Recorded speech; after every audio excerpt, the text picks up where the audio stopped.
والصلاة والسلام على حبیبہ محمد وآلہ وأصحابہ اجمعین۔ اعوذ باللہ من الشیطان الرجیم، بسم اللہ الرحمن الرحیم۔ هو الذی ارسل رسولہ بالہدی ودین الحق لیظہرہ علی الدین کلہ وکفی باللہ شہیدا۔ وقال اللہ تبارک و تعالی فی مقام آخر لیظہرہ علی الدین کلہ ولو کرہ المشرکون ولو کرہ الکافرون۔ اللہم سبحانک لا علم لنا الا ما علمتنا انک انت العلیم الحکیم۔ مولایا صلی وسلم دائما ابدا علی حبیبک من زانت بہ الاسر۔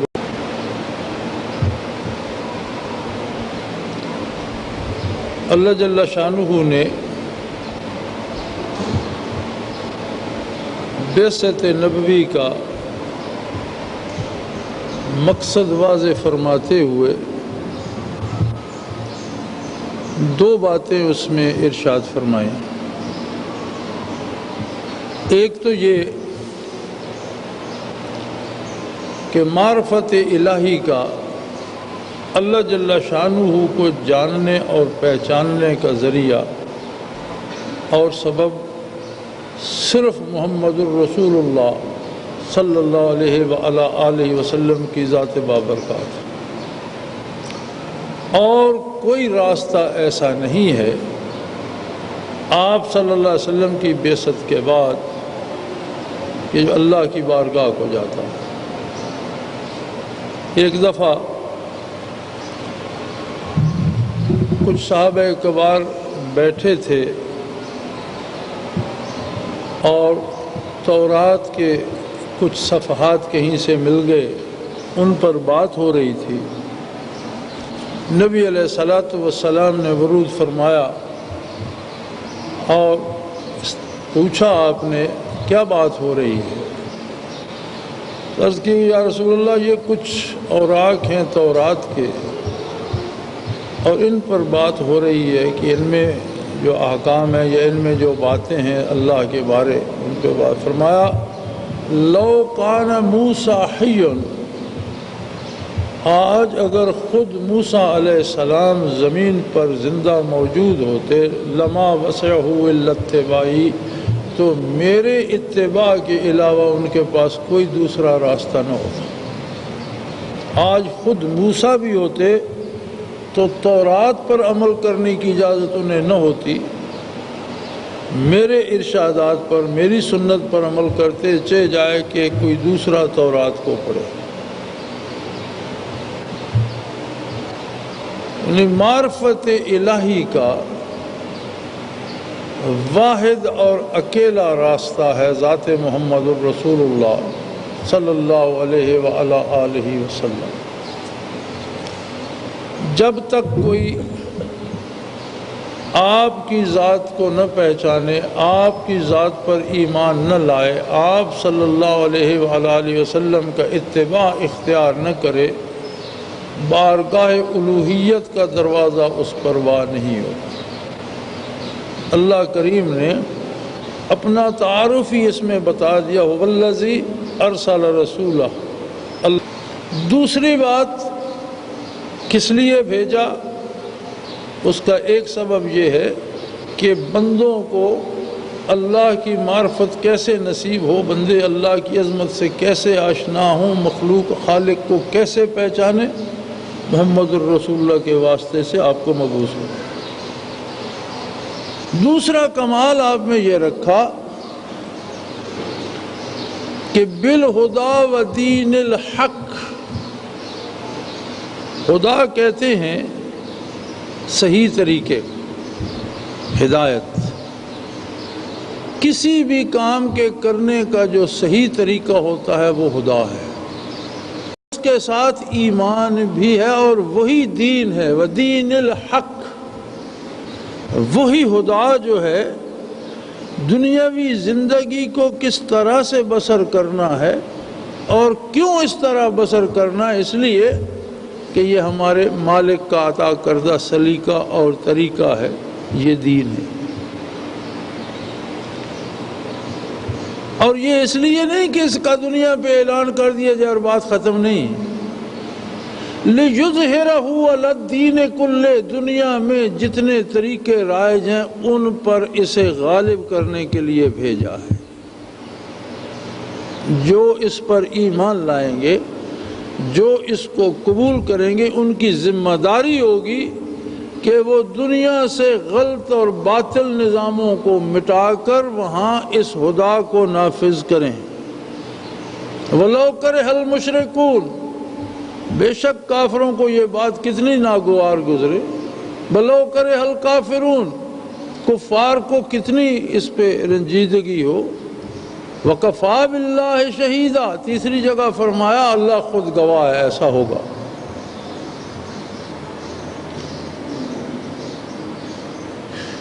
جب ہم تاریخ اسلام کو دیکھتے ہیں تو نبی علیہ السلام نے جہاں احکام عطا فرمائے، عقائد عطا فرمائے، وہاں صرف فلسفہ اور تھیوری عطا نہیں فرمائی۔ جب آپ نے فرمایا اللہ ایک ہے تو جس نے مانا اسے محسوس کرا دیا کہ واقعی اللہ ایک ہے۔ نبی علیہ السلام نے جو اسلام ہمیں عطا فرمایا وہ محض فلسفہ یا تھیوری یا محض زبانی بات نہیں ہے، بلکہ جس نے مانا اللہ ایک ہے اس نے محسوس بھی کیا کہ اللہ ایک ہے۔ جس نے مانا اللہ ہر جگہ موجود ہے اسے محسوس کرا دیا کہ اللہ ہر جگہ موجود ہے۔ جس نے مانا کہ اللہ شاہ رگ سے قریب ہے اسے وہ شعور اور وہ کیفیات عطا کی کہ اس نے اللہ کو اپنی رگ جاں سے قریب پایا۔ یہی وجہ تھی کہ نبی علیہ السلام جب مبعوث ہوئے تو پوری دنیا پہ ایک ظالمانہ نظام مسلط تھا۔ نظام کیا تھا؟ جنگل کا قانون جسے کہتے ہیں، یعنی طاقت کی حکومت تھی۔ جو طاقتور ہے وہ جو چاہے کرے اور کمزور کی مجبوری ہے کہ اسے برداشت کرے۔ جس میں طاقت ہے اپنی شہنشاہیت بنا لے، وہ جس کو چاہے زندہ رہنے دے، جس کو چاہے قتل کرا دے، جس کو چاہے قید کر دے، جسے چاہے آزاد کر دے۔ نمرود سے جب ابراہیم علیہ السلام نے فرمایا کہ میرا پروردگار تو وہ ہے جو زندگی عطا کرتا ہے اور موت دیتا ہے، تو اس نے کہا انا احیی و امید، یہ تو میں بھی کر سکتا ہوں۔ اس نے 2 سزا موت کے قیدی جیل سے منگوائے، اس نے کہا انہیں سزا موت ہوئی ہے میں انہیں زندگی دیتا ہوں، اس نے چھوڑ دیے۔ اور 2 راہگزار کے آدمی پکڑ لیے اور انہیں قتل کرا دیا، اس نے کہا میں انہیں موت دیتا ہوں، یہ تو میں بھی کر سکتا ہوں۔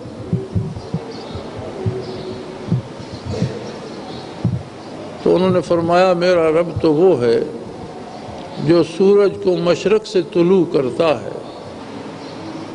اللہ جل شانہ نے جو احکام عطا فرمائے اور جب وہ باتیں نبی علیہ السلام نے مخلوق کو دی تو پھر انہیں محسوس ہوا کہ یہ صرف بات نہیں ہے، اس میں حق ہے۔ ابو جہل نے تنگ آ کر جب اس بوڑھی خاتون حضرت سمیہ رضی اللہ عنہا کو جس کا خون دیا وہ یہ تھا کہ میری آنکھوں میں خون جم رہا ہے زخموں کا اور تو مجھے نظر نہیں آ رہا، لیکن وہ جس سے تو مجھے انکار کروانا چاہتا ہے وہ تجھے تو میں دیکھ رہی ہوں، تو میں تیرے کہنے پہ اس کا انکار کیسے کر دوں؟ وہ محسوسات عطا فرمائے نبی علیہ السلام نے کہ صحابہ کرام نے محسوس کیا رب العالمین۔ آپ نے فرمایا ان تعبد اللہ کأنک تراہ، نماز اس طرح سے پڑھی جائے کہ گویا تم رب العالمین کو روبرو دیکھ رہے۔ اور یہ یاد رکھیے یہ قانون ہے کہ جو کام انسان سے ہونا ممکن نہیں ہے اس کا تصور بھی ممکن نہیں ہے۔ مرد کے پیٹ سے بچے کا پیدا ہونا ممکن نہیں ہے، کوئی مرد یہ تصور نہیں کر سکتا کہ میں بچہ پیدا کر رہا ہوں۔ جو کام عملاً ممکن نہ ہو اس کا تصور بھی نہیں کیا جا سکتا۔ اس کا مطلب ہے کہ عملاً یہ ممکن ہے کہ کوئی سجدے کے لیے، رکوع کے لیے جھکے اور اسے محسوس ہو کہ میرا پروردگار میرے سامنے ہے، تب نبی حکم دے رہے ہیں۔ اب یہ کیسے دیکھے گا رب کو؟ اس لیے کہ یہ آنکھیں مخلوق ہیں اور کمزور ہیں، اور ان میں اتنی ہمت نہیں ہے کہ اسے دیکھ سکیں۔ ہاں، آخرت میں یہی آنکھیں اسے دیکھیں گے، اس لیے کہ وہ عالم دوسرا ہوگا، اور اللہ ارشاد فرمائے گا فَكَشَفْنَا عَنْكَ غِطَاءَكَ فَبَصَرُكَ الْيَوْمَ حَدِيدٌ، آج میں نے تیرے سامنے سے پردے بھی ہٹا دیے اور تیری نگاہ کو بھی فولاد بنا دیا۔ فَبَصَرُكَ الْيَوْمَ حَدِيدٌ، آج میں نے تیری نگاہ کو فولادی بنا دیا، مضبوط کر دیا۔ تو وہاں دیدار باری عام ہوگا، لیکن یہاں یہ آنکھیں تو دیکھ نہیں پاتی۔ اس کا مطلب ہے کہ محسوسات اور کیفیات دل میں اتنی در آتی ہیں کہ آنکھوں کے دیکھنے سے زیادہ یقین حاصل ہو جاتا ہے۔ مادی آنکھوں کے دیکھنے سے ایک شخص کو پیٹھ پہ زخم لگتا ہے، اس کی اپنی آنکھ تو وہاں دیکھ نہیں پاتی، لیکن اس کا درد اسے یقین دلا دیتا ہے کہ پیٹھ پر گھاؤ ہے۔ ایک شخص کو درد ہوتا ہے اندر، کہیں گردے میں ہو رہا ہے، گھٹنے میں ہو رہا ہے، ریڑھ کی ہڈی میں ہو رہا ہے، اس کی نگاہ تو وہاں تک نہیں پہنچتی، لیکن کیا اسے یقین حاصل نہیں ہوتا کہ مجھے درد ہو رہا ہے؟ کس نے یقین کرا دیا؟ فیلنگز نے، محسوسات نے۔ وہی یقین جو ہے ہر حکم کے ساتھ محمد الرسول اللہ عطا کرتے ہیں اپنے امتی کو کہ اسے ہر عمل میں وہ یقین نظر آتا ہے۔ اب جب رب العالمین کے سامنے دن میں 5 دفعہ جاتا ہے، اور جب اسے یہ شعور ہو کہ میرا رب میرے سامنے موجود ہے، اور فرمایا اگر یہ نہ ہو تو کم از کم درجہ نماز کا یہ ہے فَإِن لَمْ تَكُنْ تَرَاهُ فَإِنَّهُ يَرَاكَ، أو كما قال رسول اللہ صلی اللہ علیہ وسلم، کہ اگر تو اسے نہیں دیکھ رہا تو پھر یہ یقین رہا وہ تو تجھے دیکھ رہا۔ اب جسے فجر اٹھ کر سب سے پہلے اللہ کے حضور حاضر ہونا اور اس سے اپنے دن کی ابتدا کرنی ہو، دوپہر نپٹا کر پھر اللہ کے حضور اپنی درخواستیں، اپنی معروضات، ایک ملاقات اسے نصیب ہو، پھر دوپہر کے امور نپٹا کر عصر پھر اس کی حاضری ہو، دن ختم ہو تو پھر اس کی حاضری ہو، سونے کو جانے سے پہلے پھر اس کی حاضری بارگاہ الوہیت میں ہو، تو آپ اندازہ کر لیں کہ اس کا کتنا پیار ہو جائے گا رب العالمین کے ساتھ، کتنا رشتہ بن جائے گا رب العالمین کے ساتھ، کتنی امیدیں وابستہ ہو جائیں گی رب العالمین کے ساتھ، اور وہ کتنا بے خوف ہو جائے گا غیر اللہ سے۔ اللہ کے سوا اسے کسی کا ڈر نہیں رہے گا، اور اسے کتنا اعتماد ہو جائے گا اس ذات پر۔ ہمیں کیوں نہیں ہوتا؟ اس لیے کہ ہم نے الفاظ لیے ہیں، کیفیات حاصل نہیں کی۔ جب تک وہ کیفیات در نہ آئے بات نہیں بنتی۔ آپ کسی کو علاقے کے تھانے دار سے کہہ دیں کہ وہ 4-5 دفعہ دن میں جب چاہے تھانے سے وہ آئے، تو وہ بندہ ہی پکڑا ہی نہیں دیتا۔ کسی کو بلا روک ٹوک گورنر کے پاس یا کسی کو بلا روک ٹوک وزیر اعظم کے پاس جانے کی چھٹی مل جائے، وہ جب چاہے جی پرائم منسٹر کے پاس بیٹھا ہے، وہ ملک میں وزیر اعظم سے نیچے کسی کی پرواہ کرے گا؟ تو جو بندہ دن میں 5 مرتبہ رب العالمین کے حضور پیش ہو، اپنی باتیں کرے، دل کی باتیں کرے، اپنے راز اس سے کہے، اس سے مدد بھی چاہے، اس سے ہدایت بھی مانگے، اسے یہ بھی کہے میں کمزور ہوں، مجھے طاقت دے، مجھے راستہ نہیں آتا، مجھے تو بتا، تو میری امداد فرما، تو میرے ساتھ رہ، مجھے گمراہی سے بچا، مجھے نیکی پر چلا۔ پھر وہ کسی اور سے ڈرے گا، کسی کی پرواہ کرے گا، کوئی دوسری طاقت اسے دنیا میں نظر آئے گی؟ یہی فلسفہ تھا کہ 3 لاکھ کا مقابلہ 30,000 مجاہدین نے کیا اور شکست 3 لاکھ کو ہوئی۔ اس مقابلے میں کفار نے نہ صرف لوہے کے لباس پہنے ہوئے تھے، ذرا بختر نہیں، پورا لباس لوہے کا ہوتا تھا، پاؤں سے لے کر سر تک۔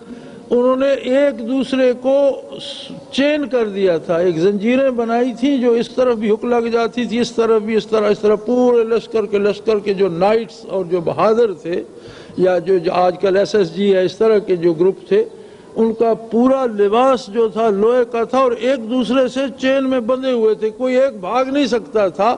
یہ 3 لاکھ تھے اور مقابلے میں مسلمانوں کی فوج 30,000 تھی۔ جس وادی میں جنگ ہوئی، چونکہ بھاگ نہیں سکتے تھے، اتنے مقتول ہوئے کہ کئی سال بعد بھی ہڈیاں جب خاک میں مل گئیں، جب رات آتی تو وہ فاسفورس چمکتا تھا اور پوری وادی چمکا کرتی تھی رات کے اندھیروں میں۔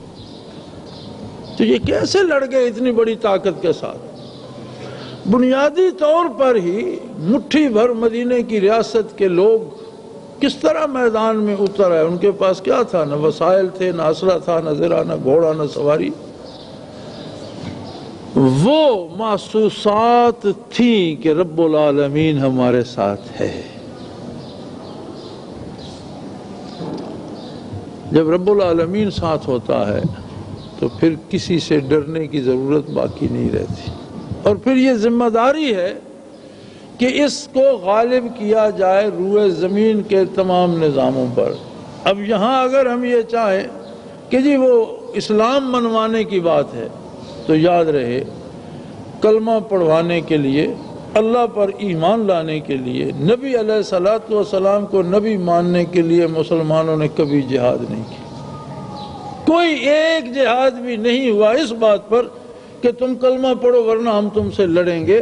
اس کے لیے تبلیغ کا راستہ ہے، بلغ ما انزل الیک من ربک وما علینا الا البلاغ وہدیناہ السبیل اما شاکرا و اما کفورا۔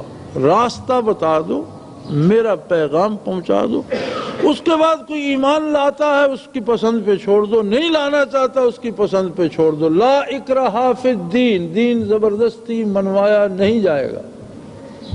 تو پھر جہاد کس بات پر ہوا؟ اتنی جنگیں کس بات پر ہوئیں؟ 84 کے قریب غزوات و سرایا حضور علیہ الصلوۃ والسلام کی 10 سال مدنی حیات مبارکہ میں ملتے ہیں، کس لیے؟ وہ نظام جو محمد الرسول اللہ لائے وہ غالب کرنا دنیا کے تمام نظاموں پر مسلمانوں پر فرض ہے۔ کیسر کے دروازے پر گئے، مسلمان کیا کہتے ہیں؟ کلمہ پڑھ لو۔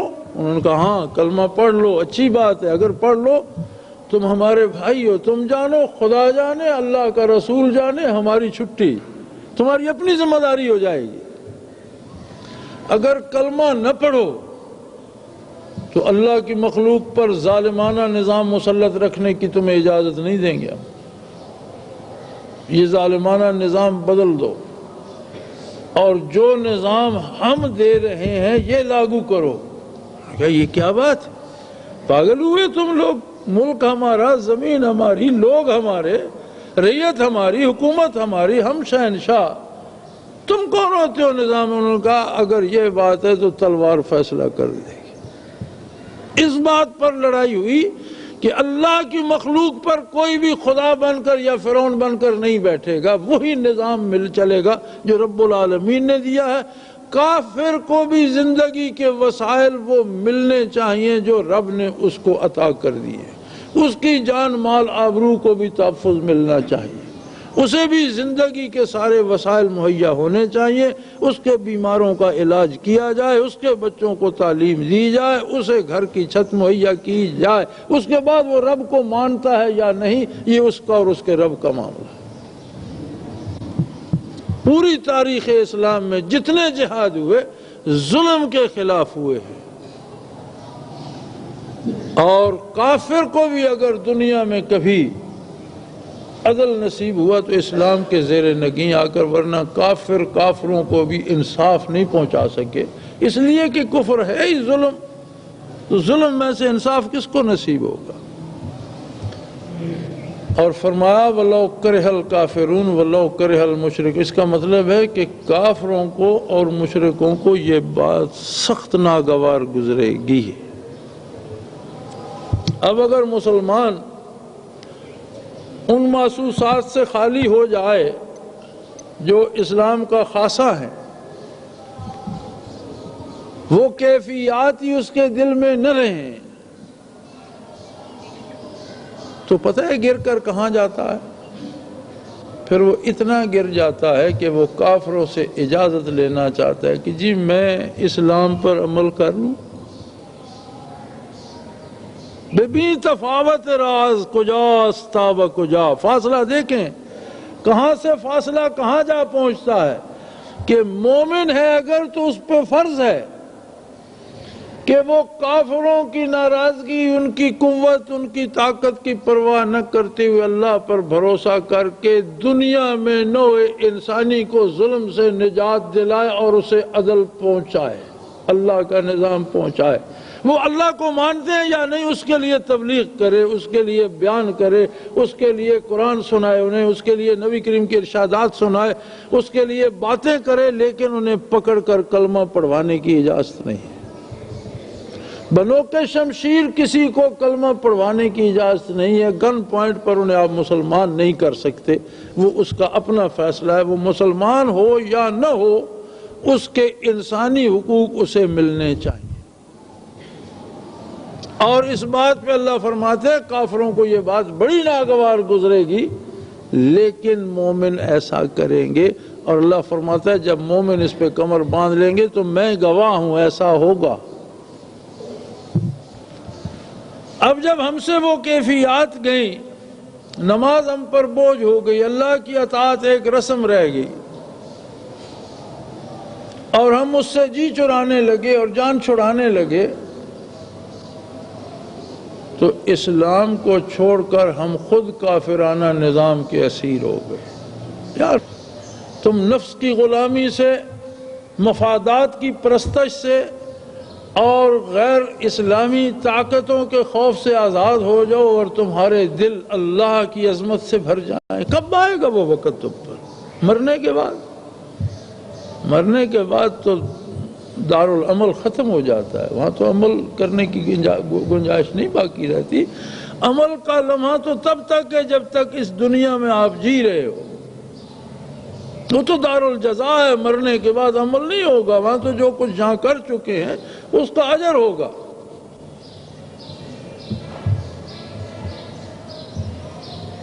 تو پستی کی انتہا یہ ہے کہ جن کفار سے ہمیں اسلام منوانا تھا ان سے اجازت لے کر اسلام پہ عمل کرنا چاہتے ہیں، اور اس میں اور یہ نہیں کہ مجبوراً مانے، نہیں، مجبوراً کا ماننا کوئی ماننا نہیں ہے۔ ثم لا یجدوا فی انفسہم حرجا مما قضیت، تیرے فیصلوں کو دل کی گہرائی سے قبول کریں، اور دل میں بھی خیال نہ آئے کہ ایسا فیصلہ کیوں ہوا، کیونکہ ہر فیصلہ ایک فریق کے خلاف ہوتا ہے۔ کوئی بھی دو فریق جب ان میں جھگڑا یا تنازع ہوتا ہے تو ہر فیصلہ ایک کے حق میں اور دوسرے کے خلاف ہوتا ہے۔ تو فرمایا جس کے خلاف ہو وہ بھی اتنی دل جمی سے، اتنی خوشی سے قبول کرے جتنی خوشی سے وہ کر رہا ہے جس کے حق میں ہوا ہے۔ وَيُسَلِّمُ تسلیما، اور تجھے ماننے کا، تسلیم کرنے کا، تجھ پر ایمان لانے کا حق ادا کر دے، پھر مومن ہے۔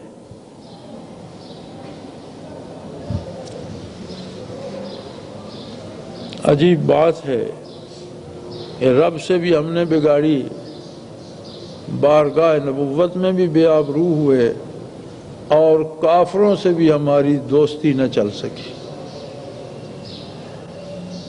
ہم کافروں کو راضی رکھنے کے لیے اپنی بنیاد سے، اپنے ایمان سے، اپنے نظریات سے، خدا اور رسول سے گئے اور کافر ہیں کہ وہ اپنے کفر پہ پھر پکے اور ہمیں مسلمان سمجھ کر ہم پر دباؤ بڑھائے جا رہے ہیں۔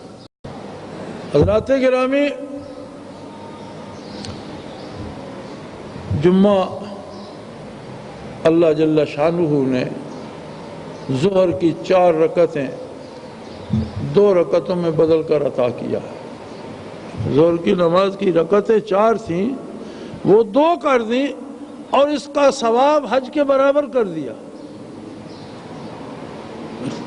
نماز کی رکعتیں کم ہو گئیں اور ثواب کئی گنا بڑھ گیا۔ کیوں؟ اس لیے کہ اس میں بیٹھ کر عظمت الہی کو زیر بیس لاؤ، اس میں سارے جمع ہو کر محبت پیغمبر پہ بات کرو، اس میں سارے جمع ہو کر حق اور باطل پہ بحث کرو، اور اس میں سارے جمع ہو کر اپنے لیے کوئی جگہ، اپنے لیے کوئی مقام اور اپنی حیثیت متعین کرو کہ ہم کون ہیں اور ہمیں کیا کرنا چاہیے۔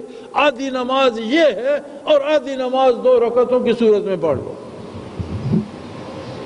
اس کا سارا ثواب اس بات کا ہے، یہ وقت اس لیے ہے کہ اجتماعی امور پر بات ہو، دنیا پر بات ہو، آخرت پر بات ہو، ایمان اور اعتقاد کی بات ہو، عمل اور اس کے نتائج کی بات ہو، اور محاسبہ کیا جائے اپنا کہ ہم کہاں کھڑے ہیں اور ہمارا کردار کیا ہے اور اس کے کیا نتائج برآمد ہو رہے ہیں۔ اس سارے تجزیے کے لیے رب کریم نے رکعت کی تعداد آدھی کر دی کہ 2 رکعت پڑھ لو، اور ثواب نماز سے کئی گنا بڑھا دیا، حج کے برابر کر دیا۔ ہم نے، اللہ ہم پر رحم کرے، ہم نے اسے بھی رسم میں بدل ڈالا کہ چلو جی جائیں گے، جب جماعت کھڑے ہونے والی ہوگی جائیں گے، کھڑے ہو جائیں گے۔ حالانکہ یہ تو سارا وقت اپنے تعلقات پر نظر کرنے کے لیے تھا کہ میں کہاں ہوں، میرا رشتہ میرے رب کے ساتھ کیا ہے، میرا تعلق میرے حبیب اور اللہ کے رسول صلی اللہ علیہ وسلم کے ساتھ کیا ہے، میرے معاملات کیسے جا رہے ہیں، دنیا میں میرے ذمہ کیا تھا اور میں کر کیا رہا ہوں۔ اللہ کریم ہمیں یہ سب سوچنے، فکر کرنے اور صحیح نتائج پر پہنچنے کی توفیق عطا فرمائے، ہمارے گناہوں سے درگزر فرمائے اور قوت عمل عطا فرمائے۔ رب کریم اس ملک کو ہمیشہ قائم رکھے اور اس پر دین اسلام کی حکومت قائم فرمائے۔ وآخر دعوانا الحمدللہ۔